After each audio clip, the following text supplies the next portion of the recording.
Orwell was denied any pleasure from the victory celebrations at the end of World War II. He and his wife Eileen had adopted a baby boy, Richard, but Orwell was separated from them, working as a war correspondent, when she was suddenly taken into hospital for what appeared to be a routine operation. She went up to the north after she left the ministry with the baby and died there. And he was in Paris. How was it that Eileen died? Because some people have said she had cancer. I don't think she can have. We didn't know there was anything wrong with her when she went off. And she's only been up there for 2 or 3 months. Dearest, I'm just going to have the operation, already enamoured, injected, with morphia in the right arm, which is a nuisance. Cleaned and packed up like a precious image. She goes on much the same vein for a couple of pages, and then gradually you can see the writing degenerating. And those were the last words she wrote, because she died under the anaesthetic not long after. As an archivist, do things like that touch you? Yes, this one still moves me. Though I've read it many times, I find it very sad. But there's very little of that sort of material in Orwell's papers, as they've survived with us. There aren't all the papers you would expect there to be in somebody's private papers, because I think probably he moved house so often that a lot of his papers were cleared out. But everything we're left with we're keeping, because there is so little that gives us a clue to Orwell, the personal man.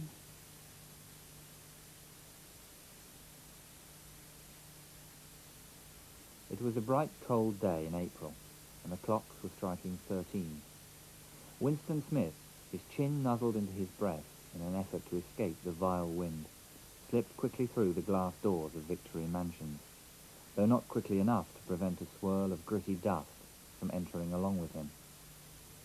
Down the street the wind flapped. He felt as though he were wandering in the forests of the sea bottom, lost in a monstrous world where he himself was the monster. He was alone. The past was dead.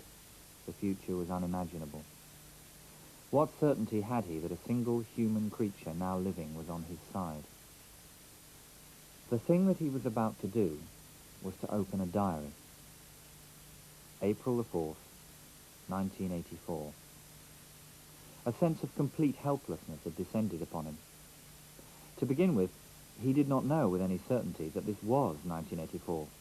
It must be round about that date, but it was never possible nowadays to pin down any date within a year or two. For whom, it suddenly occurred to him to wonder, was he writing this diary? For the future? For the unborn? There was a lapse of time when he had absolutely nobody to help him look after Richard, and he looked after Richard entirely himself. How did you get the job of coming to look after Orwell and Richard?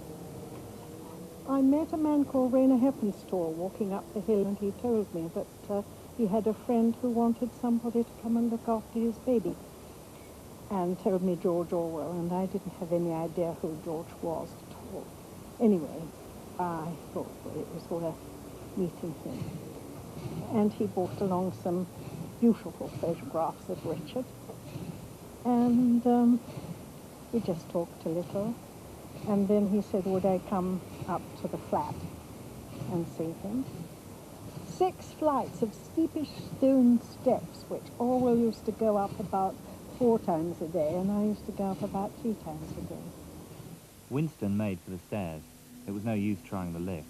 Even at the best of times, it was seldom working, and at present the electric current was cut off during daylight hours.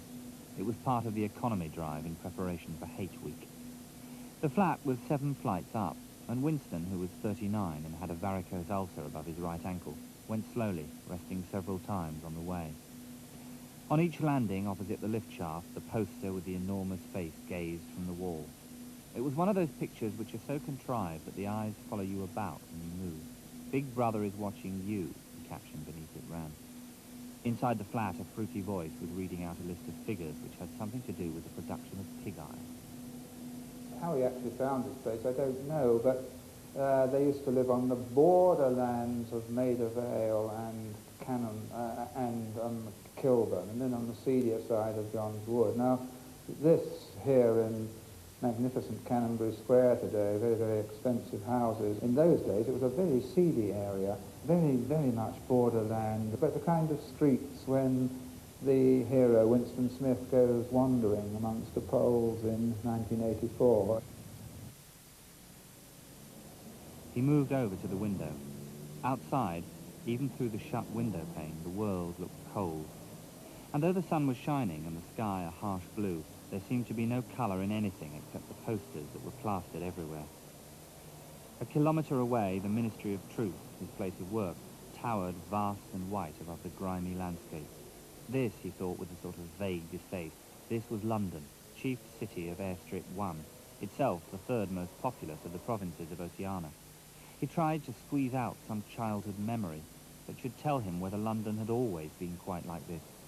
Were there always these vistas of rotting 19th century houses, their sides shored up with balks of timber, their windows patched with cardboard and their roofs with corrugated iron? But it was no use. He could not remember. Nothing remained of his childhood except a series of brightly lit tableaux occurring against no background and mostly unintelligible.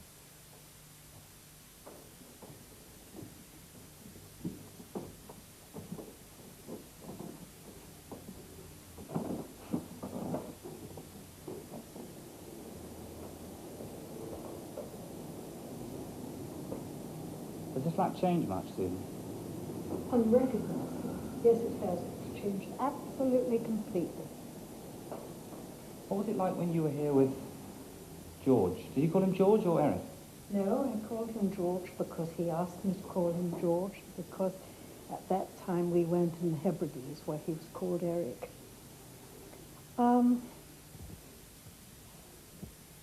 Well, it was quite different. The walls were distempered a beige. The paint was completely brown. There was a gas fire that popped. There was a double bed over there. Bookcase over in the corner here.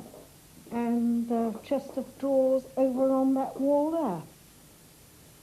Was he an easy man to work for? Well, not so much to work for, but he was an interesting man to be with. I mean,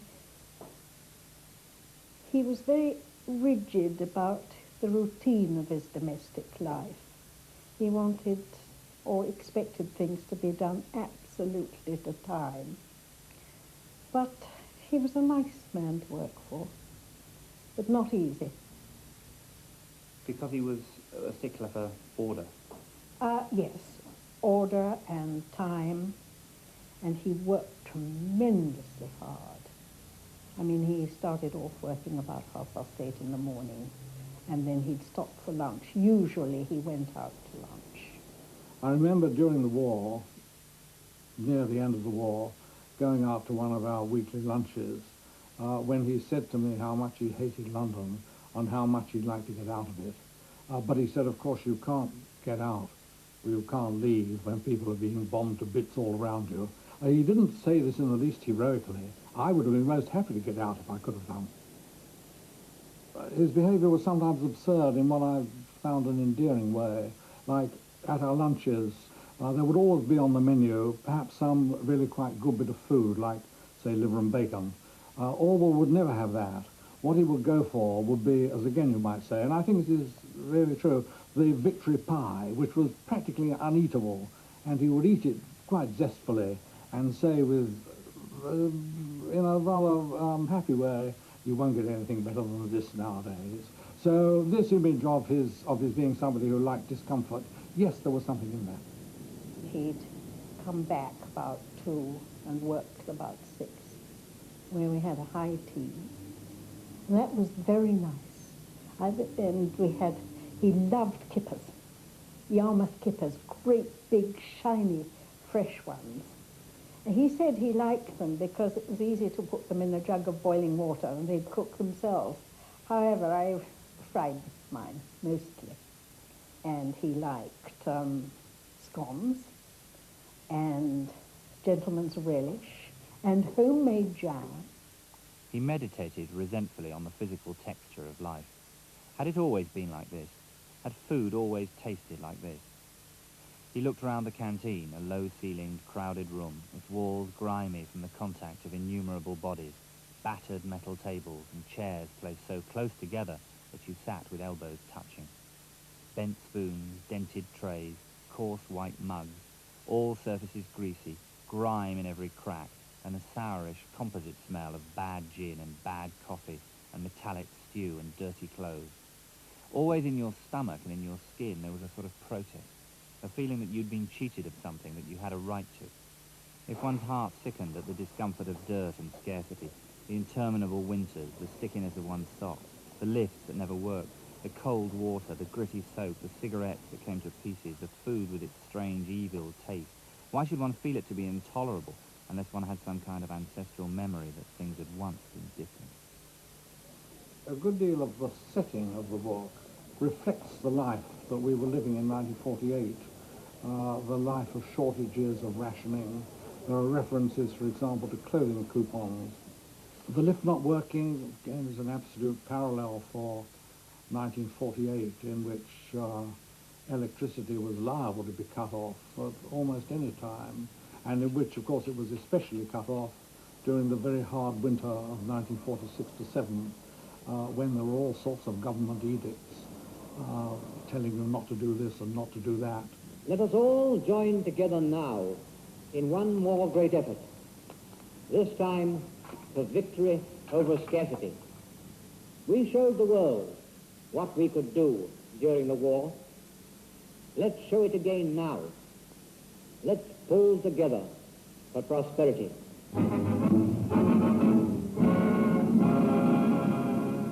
The Labour government had, for example, there was a poster saying, "We work or want." And that kind of grim exhortation, as well as the exhortations not to be squanderbugs. There were advertisements, official government advertisements, and they showed a squanderbug, a very nasty creature, who laughed away like anything when you threw things away, or when you put more hot water than you should have done in your bath. And then the opposite of the squanderbug was Mrs. Make, Do and Mend, and Mrs. So and So. In October, 20 new clothing coupons became available for spending. Now, don't rush out and spend them straight away. Look over the clothes you've got. See if they won't last a bit longer, or if they can be altered to present-day needs. Clean them, mend them. That, as it seems now, and indeed did seem at the time, terribly sickly propaganda. That didn't please Orwell. He didn't care for that kind of sanctimonious tone or the slide rule planning of some members of the Labour government for their attitude that they really knew best, and that the way in which things should be done was precisely like this. "Comrades," cried an eager, youthful voice. "Attention, comrades, we have glorious news for you. We have won the battle for production. Returns now completed of the output of all classes of consumption goods show that the standard of living has risen by no less than 20% over the past year. All over Oceania this morning there were irrepressible, spontaneous demonstrations when workers marched out of factories and offices and paraded through the streets with banners voicing their gratitude to Big Brother for the new happy life which his wise leadership has bestowed upon us. Here are some of the completed figures. Foodstuffs." The fabulous statistics continued to pour out of the telescreen. As compared with last year, there was more food, more clothes, more houses, more furniture, more cooking pots, more fuel, more ships, more helicopters, more books, more babies, more of everything except disease, crime and insanity. At that time, Orwell and Arthur Koestler were the only two imaginative writers in England who really understood totalitarianism. And I think that's true, and I think in both cases it's because there was a streak of totalitarianism in themselves. There was something both very friendly about Orwell when you met him, but also something very remote. He was a kind of permanent outsider, and he did hold views about the way in which people behaved, which could at times be very harsh indeed. He said to me once, and it was a kind of joke, and it certainly sounds like a joke. Of course, we're all either sadists or masochists, and I'm a sadist. And although it was a joke, it had a basis of reality in it. So I think that Orwell had an understanding of totalitarianism, in part because he had totalitarian feelings himself, which were suppressed. Isolated and angry in a world of gloom and shortages, Orwell struggled on alone with his adopted son. He sought female companionship with the desperation of the very lonely. This is how he replied to a fan letter from his childhood friend Jacintha Buddicombe. Hail and farewell, my dear Jacintha. You see, I haven't forgotten. I wrote to you yesterday, but the letter isn't posted yet. So I'll go on to cheer this dismal day. I'd like you to see Richard. He has an enormous interest in machinery, which may be useful to him later on. When I was not much more than his age, I always knew I wanted to write. But I think it's rather a good thing Richard is such an entirely practical child. Are you fond of children? I think you must be. You were such a tender-hearted girl, always full of pity for the creatures we others shot and killed. But you were not so tender-hearted to me when you abandoned me to Burma with all hope denied. We're older now, and with this wretched illness, the years will have taken more toll of me than of you. I do so want us to meet again. As we always ended, so that there should be no ending, farewell and hail, Eric. Well, of course, that letter was in reply to mine to him, and I wrote to him after all those years because I thought that Animal Farm was such a magnificent book. I thought it was one of the best books I'd ever read, and so when I realized that it was my old friend Eric who'd written it, and who now really was, or ought to be, a famous author, as he'd always hoped to be, I wrote to congratulate him on it and to say that it was a beautiful book. And that was his reply. Well, Did it alarm you a little, the reply? well, he seemed to be remembering everything that had happened, and I was rather unnerved at the possibility that he might be sort of hoping to pick up where he left off, so to speak, and possibly to be having hopes of me for the future, which I didn't feel was any more plausible then than it had been, what was it, 30 years ago. My wife and I felt rather sort of protective towards him because I somehow felt that after his wife Eileen's death, his life in London, where he was busily saying yes to all journalist commissions and writing, it somehow wasn't viable. I could see why he sort of walked out on it and went all the way to Jura.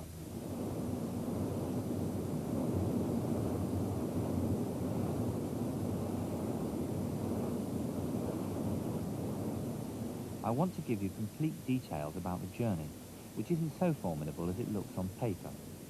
You have to catch the boat train at Glasgow at 8 a.m, which means that it's safer to sleep the preceding night at Glasgow. 8 a.m, leave Glasgow Central for Gourock. Join boat for Tarbert at Gourock. About 12 noon, arrive East Tarbert. Travel by bus to West Tarbert. Join boat for Craighouse at West Tarbert. 3:30 p.m. arrive Craighouse. Take hired car to Lilt, where we meet you. It's important to let us know in advance when you're coming because of the hired car. You want a raincoat and, if possible, stout boots or shoes, gum boots if you have them. I'm afraid I'm making all this sound very intimidating, but really it's easy enough.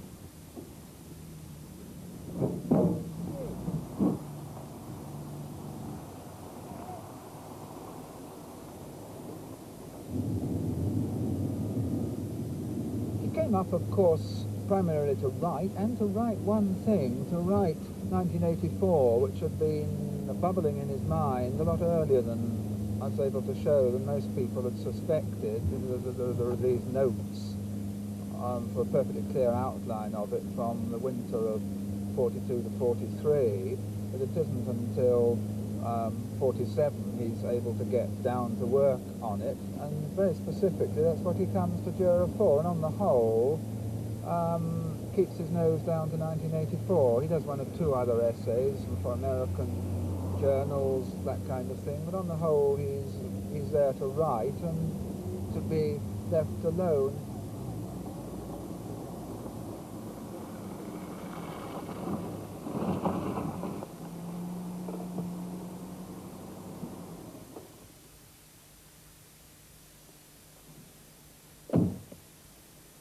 Well, that's the end of the paved road, and there's 7.5 miles of very rough and broken road down to Barnhill from the big house at Ardlussa. Orwell first of all did it on a motorbike, walked it many times, and even carried furniture from Ardlussa with his Canadian poet friend Paul Potts.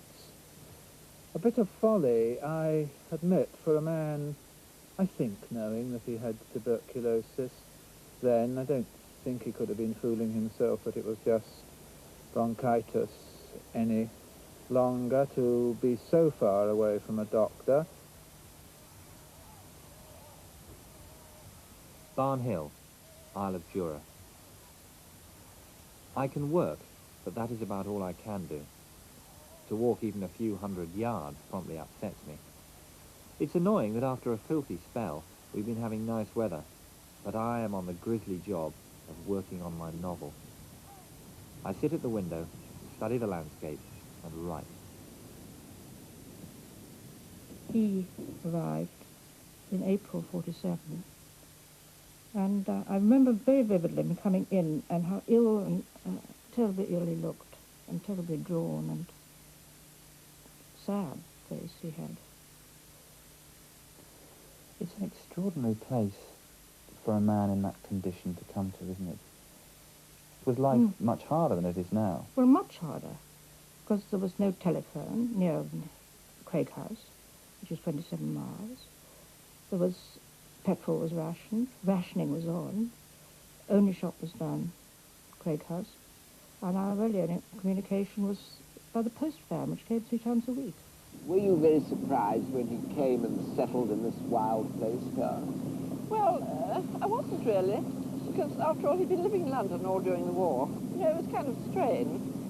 And he always loved the country. And here, you see, he was completely free and away from everybody. Nobody could get at him. Difficult communications altogether. And I think that was one of the reasons why he came. And it is a lovely place. Living here must have been the most difficult operation, I should think. Well, you have to be self-reliant and able to do things yourself. Because, of course, you never could get a tradesman up to do anything if you broke a window or a pipe burst. And I suppose any question of getting a doctor would have been kind of out of the question. Well, there was a doctor on the island, but of course right down at the other end, you know, and nobody was very keen to come up because the road was so bad. Do you think that he felt that he was writing against time, as it were? I don't think so, because I don't think that he was the sort of person who ever thought he was going to die. Not immediately, anyway. Although he knew he was ill, of course. He knew he was ill, but I don't think he ever entertained what is commonly known as the death wish. She came on holiday, first of all, and then saw the situation there and decided to stay and look after Richard and housekeep for Eric. And she was really, I think, the mainstay of everything. She was, really. Without her, I don't think it would have been possible for them to have been up there. She was very practical, extremely nice, great sense of humour about things. This extraordinary thing that crops up all through his writing, his fiction and his writings about himself, that he was conscious of being unattractive, that he sometimes carried to the most extraordinary lengths of saying, I smelt. Well, I know. But what was that? Why was this? Because it was complete nonsense. Well, I mean, he was a very attractive chap. Well, I think it was a sort of inferiority complex somehow, because it was obviously untrue, wasn't it? He wasn't unattractive I mean, in any he way. wasn't a sort of... And as far as smelling goes, I mean, he was a sort of cleanse maniac, you know. He was always washing and putting on clean clothes and had a sort of mania about being clean personally. Barnhill, Isle of Jura, November 1948. Whether he wrote down with Big Brother or whether he refrained from writing it made no difference. Whether he went on with the diary or whether he did not go on with it made no difference. The thought police would get him just the same. He had committed, would still have committed even if he had never set pen to paper, the essential crime that contained all others in itself. Thought crime, they called it. Thought crime was not a thing that could be concealed forever. You might dodge successfully for a while, even for years, but sooner or later they were bound to get you. It was always at night. The arrests invariably happened at night.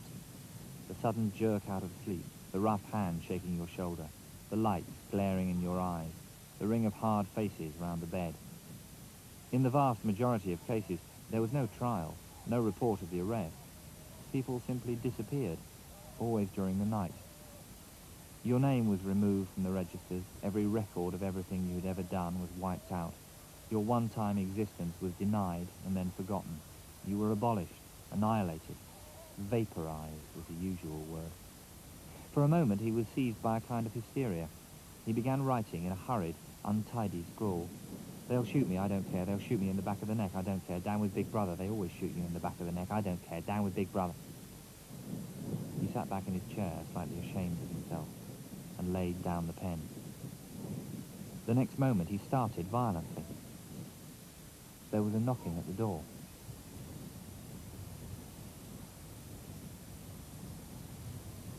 Barn Hill, Isle of Jura, December 1948. Richard is blooming. If he grew up with the ambition of being a farmer, I should be pleased. Of course, that may be the only job left after the atom bomb. If the show does start and is as bad as one fears, it would be fairly easy to be self-supporting on these islands, provided one wasn't looted. In another year or so, I shall have to be thinking about Richard's schooling, but I'm not making any plans because one can't see far ahead now. I'm not going to let him go to a boarding school before he's 10, and I would like him to start off in an elementary school, if one could find a good one. I very clearly remember when Richard fell off the back of a chair at Barn Hill and cut his forehead very badly, and had a very bad gash. And Eric had wrapped him up in a sheet, wrapped his head up in a sheet, and brought him down here for us to get the doctor. There was consternation and there was blood and tears, and I was bawling my head off. I sort of been carted off to the bathroom with blood streaming from my head. And the problem, of course, of getting a doctor to come and see me, because we were 30 miles from the village in the south end of the island. There was a telephone 8 miles away, but it would have taken, maybe an hour or more, perhaps 2 hours, if you were lucky, to have got down to the village, or down to the nearest telephone, to phone for a doctor. However, one was found, and he came and put me back together again. You still got the scar? I still have the scar, yes. It runs the middle of my forehead down to above my right eyebrow. He describes you a lot in his letters. His picture of you is always as somebody happy, healthy, energetic, physically very able, compared with him, because he was very ill when you were Oh, indeed, yes. a child. Yes, he was. I was a picture of health, I think. I had the usual childhood problems of chickenpox and measles, I think, but that was about all. He's attending the village school, which I think he'll enjoy. He loves farming and boats, and even last year he helped with the farm work to the extent of being quite useful. I shan't influence him if I can help it, but if he does grow up to be a farmer, a sailor, a civil engineer, or something useful of that description, I should be very pleased. Do you remember him ill at all? I remember him ill when he was actually in hospital, going to visit him there and asking him, what was wrong, because I didn't understand. Do you think that if he'd been properly looked after, or properly looked after himself, his life might have been saved? Well, I think when you say look after himself, I think that's a very cogent point, because he was in Haremeier's hospital, as you know, for about 6 months, and they really did him an awful lot of good. I remember quite clearly he had quite extensive disease in both lungs, but it was principally his left lung that was affected. But it was very chronic, what we call fibrotic disease, not at all like the classical galloping consumption of the 19th century, which Brontes and the rest are intended to suffer from. And therefore he was never terribly ill in the sense that he wasn't toxic or fevered or he didn't waste away to any great extent. But he must have felt pretty substandard most of the time. And of course he had a chronic cough, which wasn't helped by the fact that he smoked almost incessantly. This was George's room, actually. Well, when he was ill, which of course was quite often, he worked in the extreme left-hand top room. You can see the window from here. And at other times, when he was feeling well, He worked in the sitting room, which was the extreme right-hand bottom window.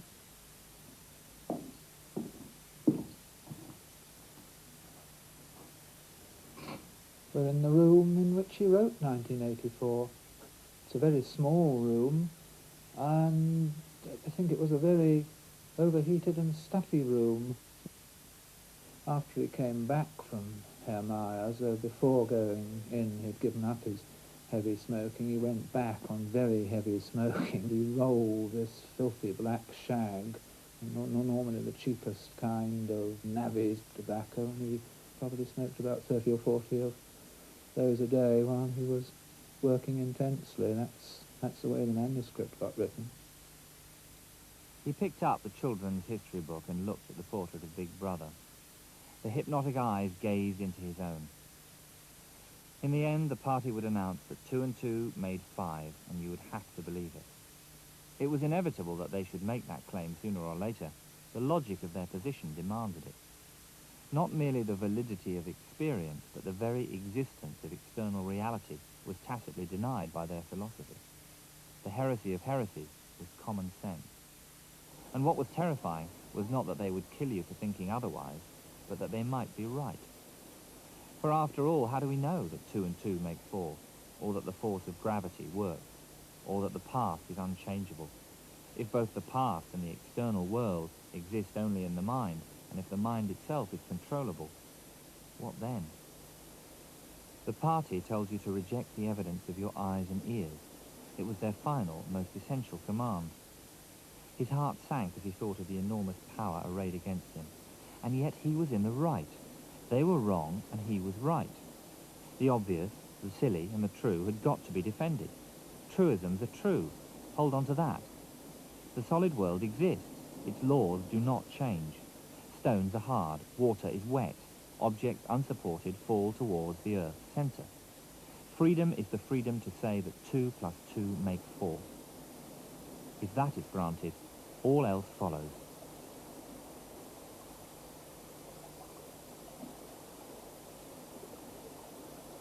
I've called it a flawed masterpiece. I think he succeeds very strongly in setting out the warning that it isn't merely in the Soviet Union or in dead Nazi Germany, but it's in the very texture of modern life that some kind of totalitarianism could emerge in the future. I think what is often missed is that it was a satire of his view of the debasing effect of mass communications at the time he was writing, 1948, and any other date, including 1984. Do you begin to see then what kind of world we are creating? It is the exact opposite of the stupid, hedonistic utopias that the old reformers imagined. A world of fear and treachery and torment. A world of trampling and being trampled upon. A world which will grow not less, but more merciless as it refines itself. Progress in our world will be progress towards more pain. The old civilizations claim they were founded on love or justice. Ours is founded upon hatred. In our world, there will be no emotions except fear, rage, triumph, and self-abasement. Already we are breaking down the habits of thought which have survived from before the revolution. We've cut the links between child and parent, between man, and between man and woman. No one dares trust a wife or a child or a friend any longer. But in the future there will be no wives and no friends. There will be no loyalty except loyalty towards the party. There will be no love except the love of Big Brother. There will be no laughter except the laugh of triumph over a defeated enemy. There will be no art, no literature, no science. There will be no distinction between beauty and ugliness. There will be no curiosity, no enjoyment of the process of life. All competing pleasures will be destroyed, but always there will be the intoxication of power, constantly increasing, constantly growing subtle. Always at every moment there will be the thrill of victory, the sensation of trampling on an enemy who's helpless. If you want a picture of the future, imagine a boot stamping on a human face forever. Even good democratic socialism, and he was a supporter of democratic socialism, as a Tribune socialist right up to the last, even that could go wrong if one takes shortcuts on the road to equality which he wanted, but nonetheless if one takes shortcuts and liberties with liberty, if, as Charles Dickens once had a character say, these Americans, he said, take a lot of liberties with their liberties. Mr. Chuzzlewit, I think, Orwell held this kind of view. He was pessimistic, but he wasn't nihilistic. He thought that things could go horribly wrong if people neglected, as he had this passionate love of liberty. And this pessimism of his, I think, is peculiar to him. And I'd like to say that this I noticed always in him as a boy, too. It's a bracing pessimism, a feeling that once you admit the worst, everything's a bit more fun all round. And therefore you almost seek out the worst in order to have that pleasure of saying, well, it looks as if it's our party now, all the others have left us. And, it'd be absolutely idle to pretend that he took a particularly sunny view of anything. But it may have been partly to do with his illness, of course. yes, but before the illness weakened him too much, as with Lawrence, there was a sunniness in the pessimism. Saying, I remember once discussing with you the end of 1984, and it was very interesting what you said, that, I mean, the general idea is that it has an unhappy ending because George was sick. Yes, well, that's wrong, isn't right. it? Now, Yes. you explain that, because I was very interested in what you said. Well, it seems to me, well, what George said to me was that if he, I mean, people want 1984, if they wanted 1984 to end in a different way, it means they've missed the point of the book, it seems to me, because it's working out of an idea which must be ineluctable. It just must go on in that way. It must end tragically. Oh, it must end tragically, because otherwise the power wouldn't be complete, would it? Correct. And if there was a spark left in that two people loving each other could defeat a totalitarian system, Then there's no well, then problem. we'd be back to love is all and love saves all. Sonia was a marvellous thing for him at the end of his life because she was a very beautiful woman, and she was beautiful in the way that he, as a person who'd been sick, inevitably felt was marvellous. She was a buxom, blooming sort of girl, woman, and so that there, I think that gave him, right virtually on his deathbed, an enormous thrill. He did once say that had he felt a bit better, he would have written the end better, not changed the end. Has Just been made rewritten it or written it in the first place better? oh no, rewritten it It's a better. very interesting point. I absolutely agree with you, and I think it's a point that needs to be made. The idea of giving 1984 a happy ending, which was done in the film, I think one of the Oh films, yes, but that was absolutely completely fatuous. crackers, yes. Completely fatuous. You know, the producer said, I know it's got an unhappy ending, but I have belief in human nature. And I was so cross, I said, well, your belief does you credit, but you simply missed the point. Though he was a relatively successful writer, he still found it very hard to earn a living. Well, Animal Farm is a breakthrough. I think Yeah. up to Animal Farm, a good week would have been anything that made £5 clear. Then Animal Farm's the Book of the Month Club in America. And then it was typical of George's luck that they sent a cheque for £10,000 and the tax took £7,000. And that was when they started fighting the case of spreading the writer's earnings. But from that moment, in paperbacks, really, that's where a person like George would make money now. In the year 1929, I spent several weeks in the Hôpital Cochin in the 15th arrondissement of Paris. I had never been in the public ward of a hospital before, and it was my first experience of doctors who handle you without speaking, or in any human sense, taking any notice of you.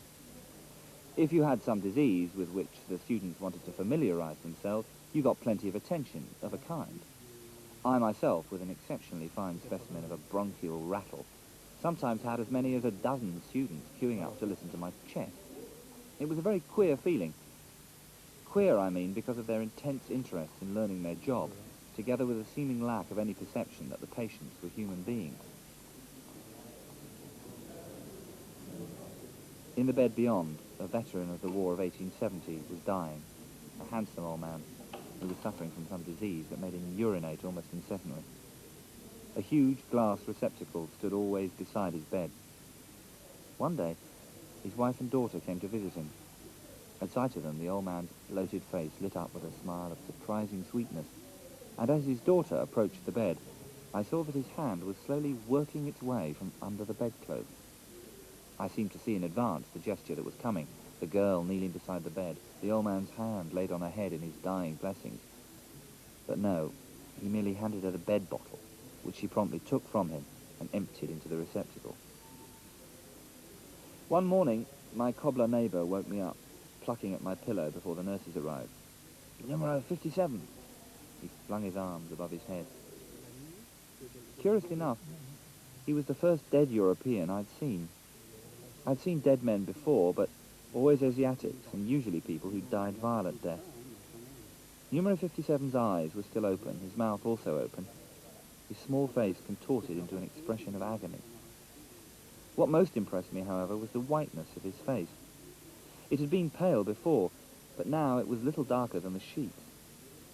As I gazed at the tiny, screwed-up face, it struck me that this disgusting piece of refuse waiting to be carted away and dumped on a slab in the dissecting room was an example of natural death, one of the things you pray for in the litany.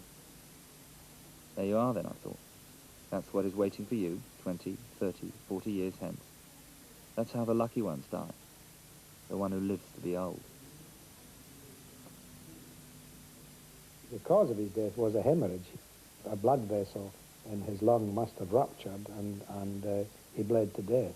And that was, in a sense, only indirectly connected with the tuberculosis. I mean, he didn't actually die of consumption in the classical sense. He died of a complication, you might say, a blood vessel which had become eroded, and there was no way of stopping that.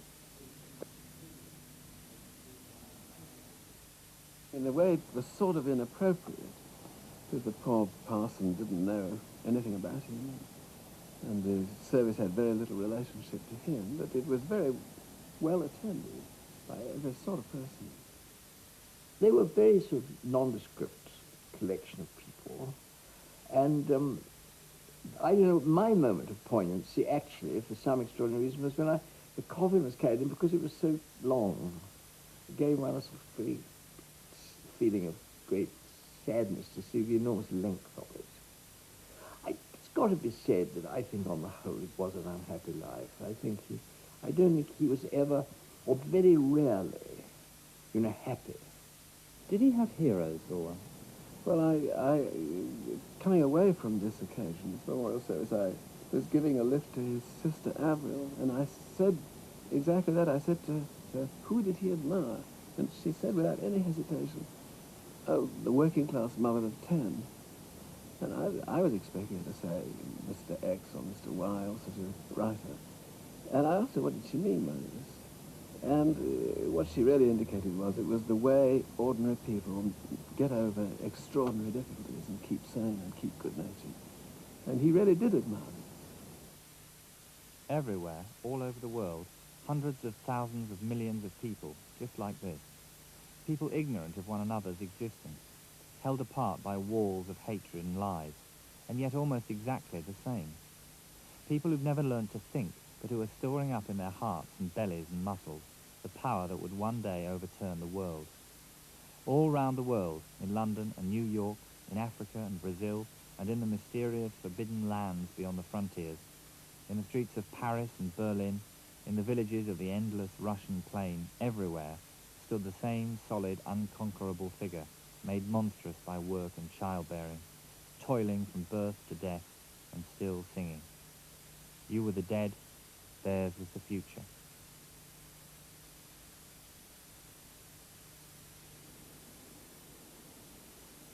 Winston looked out into the field beyond, and underwent a curious, slow shock of recognition. He knew it by sight. An old, close-bitten pasture with a footpath wandering across it, and a molehill here and there. In the ragged hedge on the opposite side, the boughs of the elm trees swayed just perceptibly in the breeze, and their leaves stirred faintly in dense masses, like women's hair. It's the golden country. Almost, he murmured. Nothing, really. A landscape I've seen sometimes in a dream. The nostalgia for the sort of lost childhood piece of the English Edwardian countryside meant a tremendous amount to him. There was always a sort of golden country which appeared even in 1984. He has Winston Smith sort of having fragmentary memories of sort of a golden, innocent youth. And in Coming Up for Air, one sees that explicitly. The wheat would have been as tall as your waist. It went undulating up and down the hills like a great green carpet with the wind rippling it a little. Kind of thick and silky looking. It's like a woman, I thought. Makes you want to lie on it.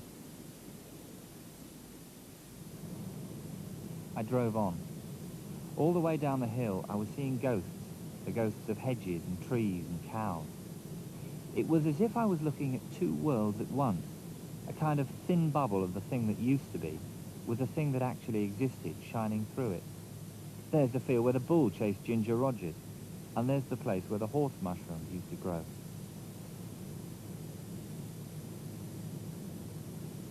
I'd come to Lower Binfield with a question in my mind.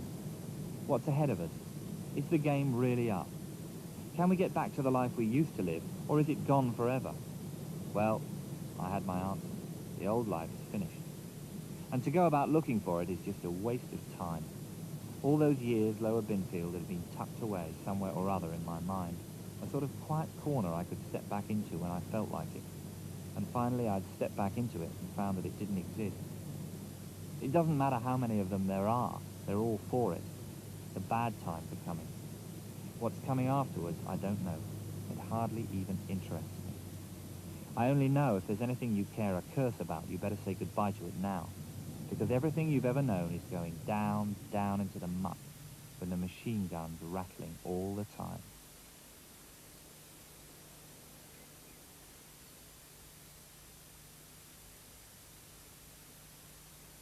He asked for no memorial service, but he asked that he should be buried, if possible, in a Church of England churchyard. That certainly was quite contradictory with his known beliefs, which were that he didn't have any religious beliefs, but he had this, what you might call sentimental attachment to traditional, habitual things. I think that was a reversion to his picture of England. It was this tremendous dream that he had of this happy England, of nice open-faced people and sort of beautiful red pillar boxes and countrymen. It was a dream, and a part of that dream was the country churchyard. It was being sort of finishing up where he wanted to be, which is in what he thought was the sort of heart of England, the countryside. But of course, the funny thing about it was that one always has this kind of irony built into everything in life. When it came to the point, it was very difficult to get him into a country churchyard. I hadn't realized that till then, that you have to have some, either live there or have some particular basis for getting in.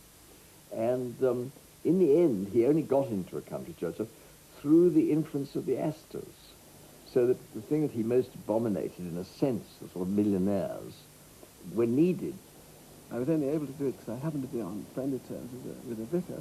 And in Sutton Courtenay, it's a little village near Abingdon, near Oxford. When we filmed at the church, there were 2 roses on the... Oh, yeah, well, that, I think he wrote that down. But he didn't say that to me. It was written down somewhere. And he wrote the actual words which are on his gravestone to the fewest possible. Here lies.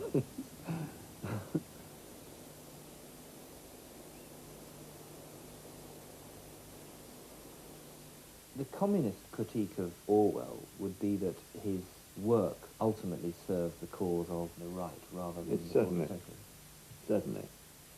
And I think, I mean, if you think in those terms, which I don't, but if you do, you would be justified in thinking that really the great success of George has been that he has leftish credentials and takes a rightist view.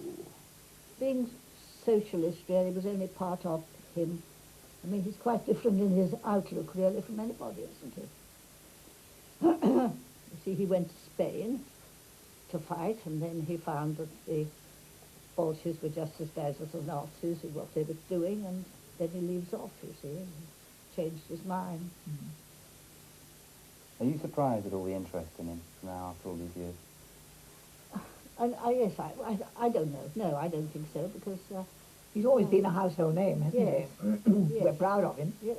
I think I'd have to say I loved him. I really did. I thought he was the most lovable person, extremely likable, somebody who never failed you, who never disappointed you. He was very considerate, too. He was not at all a sort of selfish, self-centered person. He didn't feel he was living in his own little world. He was a really good friend. What's your fondest memory of him? I think the walks we used to have over the heath, where we used to talk about birds and animals and this kind of thing. And we used to have good fun, you know. I mean, he was a very self-sufficient person. I mean, he could cook and mend his clothes and all that kind of thing, you know. And I admired him for that a lot.